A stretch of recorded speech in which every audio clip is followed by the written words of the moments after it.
नमस्कार साथियों, मैं विवेकानंद मिश्र एक बार पुनः आप सभी का आपके अपने YouTube चैनल में बहुत बहुत स्वागत करता हूं। साथियों, भ्रमर गीत के अगले पद को हम पढ़ते हैं। अगला पद है, कहो कहाँ ते आए हो, जानती हो अनुमान मनो तुम जादव नाथ पठाए हो। वैसोई वरन वैसे पुनि बसन, तन भूषण सज लाए हो। सर्वसुलय सब संग सिधारे, अब का पर बहिराए हो। सुनहु मधुप एकय मन सबको, सो तो वहाँ लय छाए हो। मधुवन की माननी मनोहर, तहाँ जाओ जहाँ भाए हो। अब यह कौन सयानप ब्रिज पर, का कारण उठ धाये हो। सूर जहाँ लो श्याम गात हैं, जान भले कर पाए हो। इसमें प्रसंग है कि गोपियां व्यंग्यपूर्ण वाणी से उद्धव के आने का प्रयोजन पूछती हैं कि आपके आने का कारण क्या है, क्या प्रयोजन है। व्याख्या देखते हैं। कहो कहाँ ते आए हो, गोपियां पूछती हैं, कहिए महाराज कहाँ आए हैं। जानती हो अनुमान मनो तुम जादव नाथ पठाए हो। मुझे लग रहा है, मैं अपने अनुमान से बता रही हूं कि कृष्ण ने ही आपको भेजा है यहाँ। वैसे ही वरन वसन पुनि वैसे ही तन भूषण सजलाए हो। बिल्कुल श्री कृष्ण की भांति ही आपका रंग है, वैसे ही आप वस्त्र धारण किए हैं और वैसे ही सज धज कर आप आए हैं। सर्वस लय सब संग सिधारे, अब का पर बहिराए हो। मेरा तो सब कुछ यहाँ से लेकर चले गए, अब यहाँ किस लिए आप आए हैं। सुनो हूं मधुप, भौरे को संकेत करते हुए उद्धव जी से कहती हैं गोपियां कि सुनो मधुप, एक ही मन सबको, सो तो वहां लय छाए हो। हम सबके पास एक ही मन था, वो तो वहां चला गया मथुरा में। अब हमारे पास कोई दूसरा मन नहीं है। मधुवन की माननी मनोहर, तहाँ जाओ जहां भाए हो। और मधुवन की जो माननी मनोहर जो सुंदरता है, तुम वहीं जाओ जहां तुम्हें अच्छी लगती है। यहाँ क्यों आए हो। अब यह कौन सयाना ब्रज पर, का कारण उठ धाये हो। अब हम पर कौन सी कृपा करने के लिए आए हो। सूर जहां लो श्याम गात हैं, जान भले कर पाए हो। और सूरदास जी कहते हैं कि गोपियां कह रही हैं कि मैं भली भांति जानती हूं कि जो ये काले लोग होते हैं, आज तक कहीं कुछ भला कर पाए हैं, कोई अच्छा काम किए हैं कि आज ही करेंगे।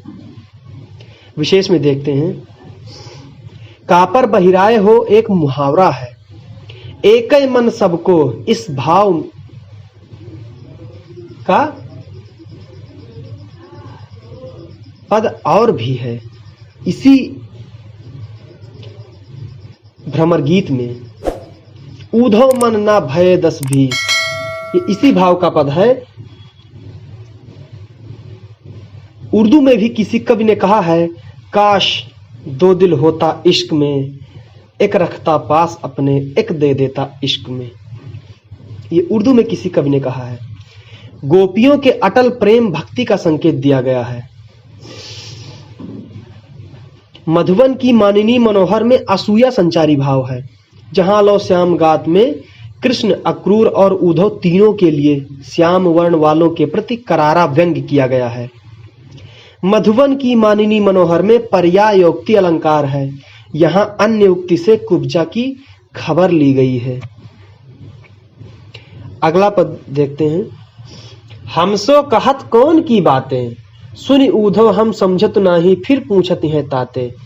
कौन पे भयो कंस किन मान्यो, को वसुदेव सुत आहि। यहाँ हमारे परम मनोहर, जीवत हैं मुख चाहि। दिन प्रतिजात सहज गोचारन, गोप सखालय संग। और वासर गत रजनी मुख आवत, करत नयन अतिपंग। को व्यापक पूरन अविनाशी, को विद वेद अपार। सूर श्याम बकवाद करत हो, या ब्रजनंद कुमार। इसमें प्रसंग है कि गोपियां उद्धव को बेवकूफ बना रही हैं। वो जानबूझकर उनसे पूछती हैं, प्रश्न करती हैं कि व्याख्या क्या प्रश्न करती हैं। हमसे कहत कौन की बातें, हे उद्धव आप किसकी बात कर रहे हैं। सुनी उद्धव, हे उद्धव सुनिए। हम समझत नाही फिर पूछती हैं ताते। हम ये बात समझ नहीं रहे हैं, फिर आपसे ये बात पूछ रहे हैं। कौन भयो कंस किन मार्यो, को वसुदेव सुत आहि। किसने कंस को मारा है, कौन राजा हो गया और कौन वसुदेव का सुपुत्र है। यहाँ हमारे परम मनोहर जीवती हैं मुख चाहि। हमारे यहाँ तो अत्यंत मनोहर, अत्यंत आकर्षक कृष्ण हैं, जो सबके मुंह चाहे हैं, जिन्हें सभी लोग देखना चाहते हैं। दिन प्रतिजात सहज गोचारन गोप सखालय संग, जो दिन प्रतिदिन गोपी सखाओं के साथ गाय चराने जाते हैं। वासरगत रजनी मुख आवत करत नयन अतिपंग, जो संध्या की वेला में आते हैं, यानी गोधूली की वेला में आते हैं और सभी के नयनों को स्तब्ध करते हैं। को पूर्ण अविनाशी को विधि वेद अपार, कौन पूर्ण ब्रह्म है और ब्रह्मा और वेद किसके लिए, ब्रह्मा और वेद के लिए कौन अपार है। सूर श्याम भगवाद करत हो या ब्रजनंद कुमार। सूरदास जी कहते हैं कि गोपियां कह रही हैं, आप क्या व्यर्थ की बातें कर रहे हैं। अरे इस ब्रज में तो केवल नंद कुमार का दर्शन होता है, अर्थात तुम जिस श्री कृष्ण की चर्चा कर रहे हो वो कोई और हैं, क्योंकि हमारे कृष्ण तो सदैव यहाँ विराजमान है, सदैव यहाँ विद्यमान है। विशेष देखते हैं, इसमें निर्गुण ब्रह्म पर व्यंग किया गया है। सूर की वाग विदग्धता का एक ज्वलंत उदाहरण है।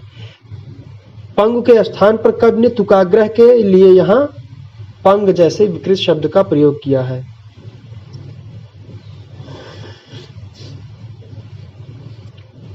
इसमें भी सरल साहित्यिक ब्रजभाषा का प्रयोग है। इसमें भी तत्सम एवं तद्भव शब्दों का उचित प्रयोग किया गया है। इसमें भी संगीतात्मकता है, जिसे राग धनाक्षरी में गाया जा सकता है। अगला पद पढ़ते हैं। हम तो नंद घोष की वासी, नाम गोपाल जाति कुल गोपहि गोप गोपाल उपासी। गिरवरधारी गोधनचारी वृंदावन या विलासी, राजानंद जसोदा रानी जलद नदी जमुनासी। प्राण हमारे परम मनोहर कमल नयन सुखरासी, सूरदास पर कहो कहाँ लो अष्ट सिद्धि महदासी। इसमें गोपियां अपने आप को गांव की बताती हैं, गंवारिन बताती हैं।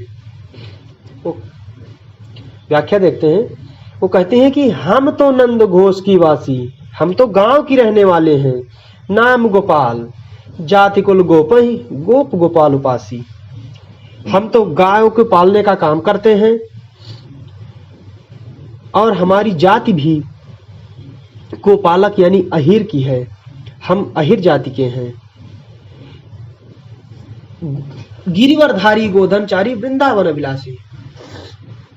हम लोग तो गिरिवरधारी यानी पर्वत को उठाने वाले, गायों को चराने वाले, वृंदावन के उस गोपाल के अभिलाषी हैं, गोपाल को चाहने वाले हैं। और वृंदावन भी गोपाल को चाहता है और गोपाल भी यानी श्री कृष्ण भी वृंदावन को चाहते हैं। यहाँ की राजा नंद है, यहाँ की रानी यशोदा है, और यहाँ की जो नदी यमुना है वही समुद्र है हमारे लिए। प्राण हमारे परम मनोहर कमल नयन सुखरासी। हमारे तो प्राण अत्यंत आकर्षक कमल नयन सुख के सागर श्री कृष्ण ही हैं। सूरदास प्रभु कहाँ कहाँ लय अष्ट सिद्धि महदासी। उनके सामने तो अष्ट सिद्धियां भी फीकी पड़ रही हैं। इसमें भी विशेष देखते हैं, इसमें संबंध भावना का निरूपण किया गया है। द्वितीय पंक्ति में गा वर्ण की आवृत्ति होने के कारण अनुप्रास अलंकार है। प्राण हमारे परम मनोहर में सारोपा लक्षणा का प्रयोग किया गया है। अष्ट सिद्धियां इस प्रकार हैं: अणिमा, महिमा, लघिमा, गरिमा, प्राप्ति, प्राकाम्य, ईशत्व और वशित्व। इसमें भी सरल साहित्यिक ब्रज भाषा का प्रयोग किया गया है। इसमें भी संगीतात्मकता है, जिसे राग सारंग राग में गाया जा सकता है। अगला पद पढ़ते हैं। गोकुल सबय गोपाल उपासी। जोग अंत साधक जे उधो ते बसत ईसपुर काशी। यद्यपि हरि हम तज अनाथ करी तदपि रहति चरणन रस राशि। अपनी शीतलता ही न छाड़त यद्यपि है शशि राहु गरासी। का अपराध जोग लिख पठवत प्रेम भजन तज करत उदासी। असुर दास ऐसे को विरहिनी मांगत मुक्त तजे गुण राशि। गोपियां उद्धव से कहती हैं कि इसमें प्रसंग है कि गोपियां उद्धव से कहती हैं कि जो ये योग साधना करते हैं ये तो बाबा भोलेनाथ यानी शिव की नगरी काशी में रहते हैं, आप यहाँ क्यों चले आए हम लोग को बताने। व्याख्या देखते हैं। गोकुल सबय गोपाल उपासी। ये गोकुल यानी ब्रज के सभी लोग तो श्री कृष्ण के उपासक हैं, उन्हीं को चाहने वाले हैं। जोग अंत साधक दे उधो ते सब बसत ईसपुर काशी। हे उद्धव, जो लोग योग साधना करने वाले होते हैं वो तो बाबा भोलेनाथ शंकर की नगरी काशी में बसते हैं।